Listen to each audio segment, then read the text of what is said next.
Morning everybody, welcome to the channel. As you've already seen, we have been out catching some bluegill this morning.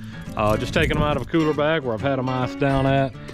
So we got these fish caught this morning, and you saw we caught probably 5 or 6 on night crawlers this morning. That is a go-to bait for bluegill fishing, and I actually caught one under a float, but the rest of them I caught the way that works the best for me, and that is on a jig head on the bottom. I had a 40th ounce jig head, which is about the smallest hook and jig head that I've been able to find, and that's what we caught them on. But when we ran out of the night crawlers, we had to switch it up a little bit. I had to go to my tackle bag and try to come up with something that would keep landing us some bluegill, and we did. But I'm not going to show you catching the rest of them just yet, because yesterday was actually Father's Day. So we actually went out with my sister to Tishomingo State Park, and we grilled out for a few hours, and we had an amazing time, and I just want to share some footage of that. It is Father's Day Sunday, and that's right, it's all about me and all other dads out there across this great land where we celebrate Father's Day. Hey, from one father to another, I appreciate everything that you're doing for your family. Make sure you're there for your kids, you're teaching them right, and you're teaching them about our Lord and Savior, Jesus Christ. Hey, the eternal is gonna matter a lot more than what we have here on earth right now. And you can see, I've got my youngest here with me. Say hi, Jenna Kay. We started off at church this morning, made the drive over here to the state park, and that's just where we want to spend the rest of the day, and we've got a lot of stuff planned. So yeah, getting ready with some corn on the cob here. We're going to throw that in the coals while we grill. I've got some other vegetables going here on my camp stove. I've got broccoli and cauliflower going there. We've also got the charcoal grill going back here. We have got some chicken fingers I think we're going to throw on there, some chicken breasts. I'm not really sure which one. And then my sister, who's also here with us, kind of threw me a curveball with this grilled oyster kit. If you've done that before, if you have bought these grilling style oysters, drop a comment below right now if you camp them out at a campsite or if you just do it at home on your deck. I've personally never cooked them before. I've got my corn thrown in directly on top of the coals. I may move them up on the grate here in a few minutes if things start to get a little smoky. And then the vegetables over here are already starting to get caramelized, so I turn the heat way back on them. Really the corn's gonna take the longest. And this is the second batch of chicken I got on. I went ahead and pulled the vegetables up, and I just wrapped them over here to just kind of keep them warm. Somebody finally showed back up after a 45-minute bathroom trip. Yeah, well, the workers were mean too, so. Mean workers. There's a story here. So.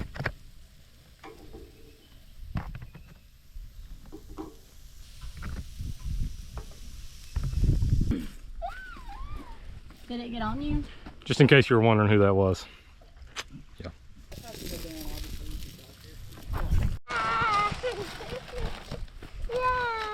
What are you eating? Chip. What are you eating? I want you to sit in the middle. What are you eating? What are you eating? Oyster gets done, but it said when the cheese was melted. Hey. You just get it out. That's it. That's it. That's all that's in the shell to eat. A little different? Yeah. Do you like it? Like it. Hey, Daddy, I like it. Shadow. Hey, he's black. And that's where That's what I was talking about on those vegetables. Shadow was So- black and red, and Sheena showed me that. Started off with Brussels sprouts actually, but how to cook them where most anybody can eat them. You get them caramelized like that, high heat, and just cook them a long time and keep them stirred with whatever oil or butter you want. A little bit of salt. not with that stinking. Goes a long way. It's really good. Hotties. That's hottie. Are these shoes? Are those shoes? Those are fish shoes. Daddy has to wear those on our beach trip.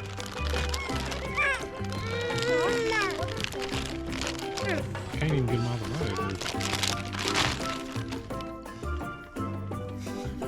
They're fish shoes. How many? Let's see. I tell you what, 2,500 subscribers, and y'all can see these on the channel. Probably not a day sooner. Yo, Adele, I see you. You give yourself away. Where? I see him. There he is. So one of the key landmark features of this park here in North Mississippi is this swinging bridge. Constructed in 1939, it crosses Bear Creek. And I remember crossing this bridge when I was a little kid. We'd come here to visit. But just great views of the creek. And they've got little access points down the far side over here that I should be able to get down to the water to fish a little more.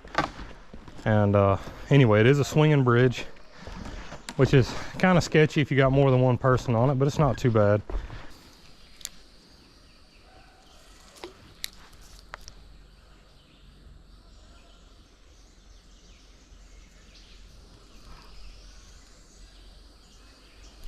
Fish. Oh, he spit it. He spit it.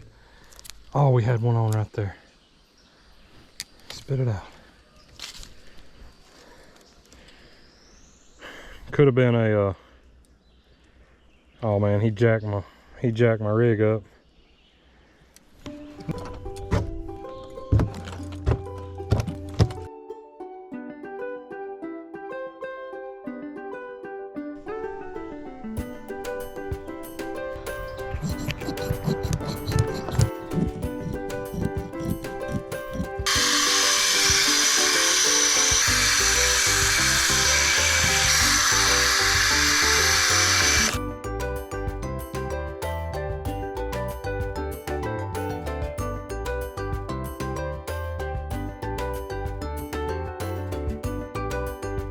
All right, we got them cleaned up and bagged in a couple of bags. So now let's head back out to the water because I ran out of night crawlers and it's time for us to figure out what in the tackle bag is actually gonna finish catching some more bedding bluegill. And as a matter of fact, these fish were hitting it just as soon as it hit the water. And this right here is the lure that done the job. Big old bluegill. Just smashed that. No, no, no, no, no, no, no. You're not leaving, you're not leaving. Oh, man. Y'all check that stud out. Look, I ran out of night crawlers and I put on one of these Bobby Garland. This is a monkey milk pattern. Baby shad on a 40th ounce jig head. Look at that bruiser.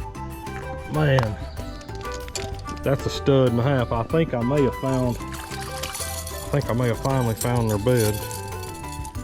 Let me show you. The last one we caught, I think my camera battery was off. Died, and it was the biggest one. That's this one right here. Y'all check that one out next to it. This right here is a nice fish. Was just paying attention, you know, to what kind of bait was in the area, and there's been little minnows all up next to the bank. So I put this little baby shad on, and dude hit it right there, 40th of an ounce jig head. And now I've got a BB split shot. My split shot's still on. I'm trying to get to where I can cast, but I think I have found that bed. And those fish, man, it hits the water. It hit the water, and that joker had it. Get in here, get in here. Another good one, another good one.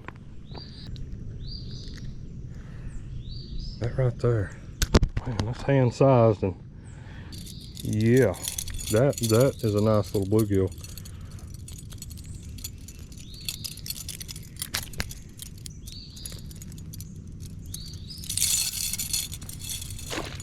Now I've been here an hour. I've been here an hour and I fished night crawlers from there to here and back to there again, under a bottom, on the bottom, under a bobber.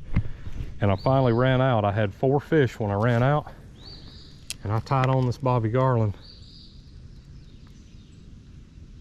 And these bull bluegill have just been crushing it. Cast too far to the right that time. I gotta try it again.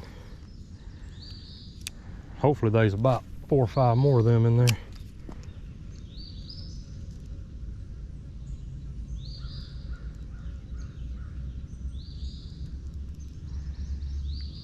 Well, they're gonna make me eat my words now. They're gonna quit biting on me. But we know that they're hitting that pattern, and that is all you need for some confidence when you're fishing. Pitch something out, and if you catch one on it, that does so much for your confidence in what you're throwing.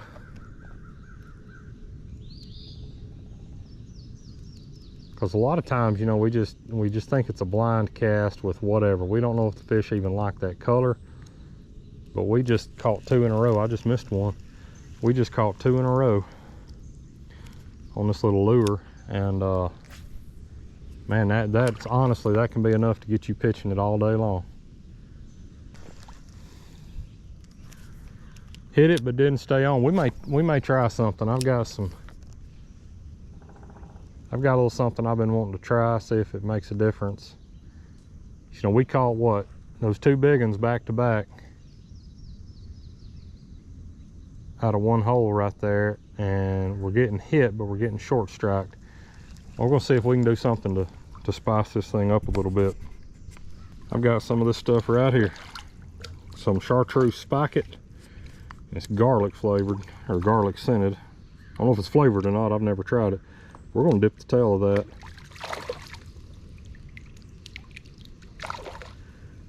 Now y'all check that out. We're gonna try that. We're gonna see if that's gonna trigger these fish a little bit more to commit.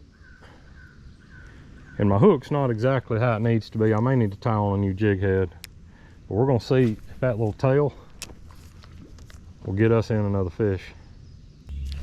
Got it. I tell you, I'm having to back up. They're swimming straight toward me when they hit. I think they're just about out of my cast distance though, because that is another one. And I have been fishing probably 15 minutes since I dyed that tail before I was able to get one. I think I just had to cast out a little further to where they were.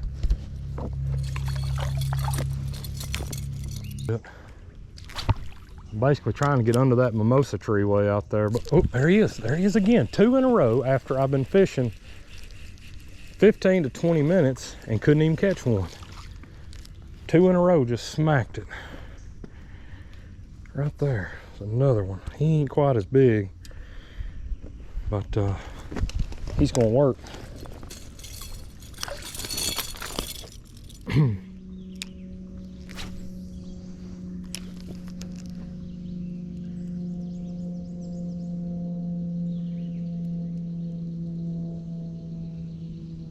We are catching these fish in pairs. It's crazy how that's working.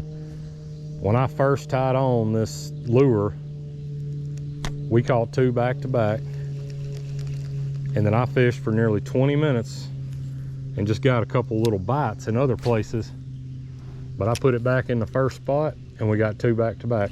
Right there's another one.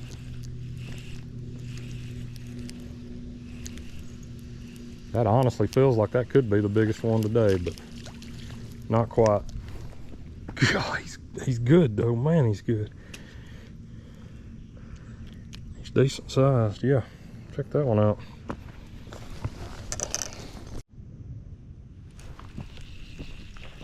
Had my camera off when that one hit.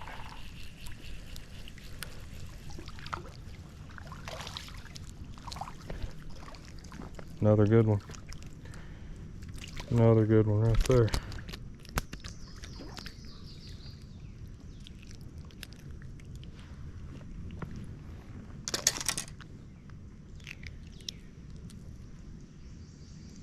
All right, everybody, our fishing spot kind of cooled off, and basically what it is I'm fishing this creek behind me back here, and we happened to find a bluegill bed, and we found it by literally fishing for about an hour and just casting into different spots.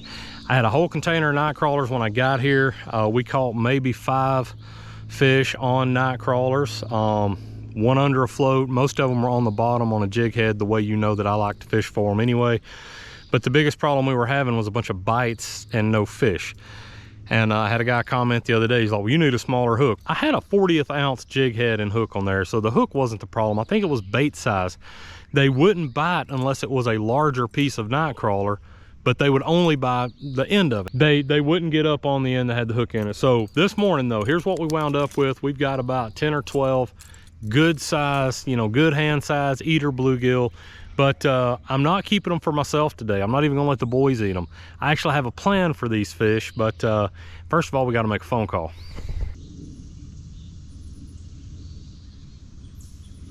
Hello? Brother Barry. Hey, Todd. How you doing this morning? I'm doing all right, man. How are you? Oh, I'm making it. I didn't call you too early, did I? No. I'm getting ready to drive up to the office here shortly. Okay. Well, we're going to be coming up there doing some VBS stuff, but I had a question for you. Do you like your bluegill whole or filleted?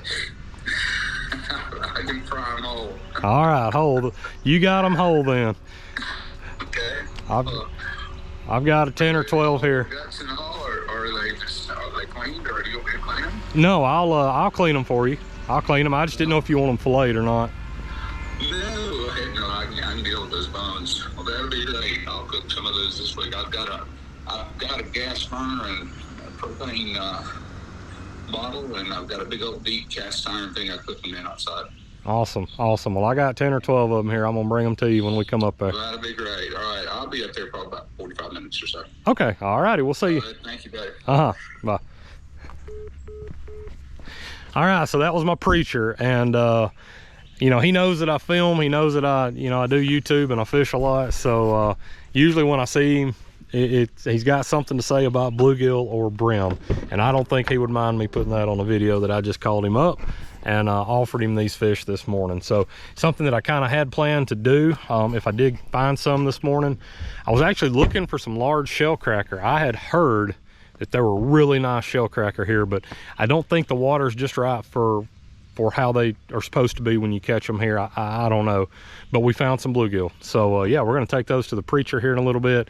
Right now though, I didn't bring a cooler bag with me, and I'm a pretty good ways from the house, so got a few errands to run, but I am gonna get them iced over in a cooler bag. Well, all right, and that's how we did it. I mean, they were literally smacking that lure the second it hit the water.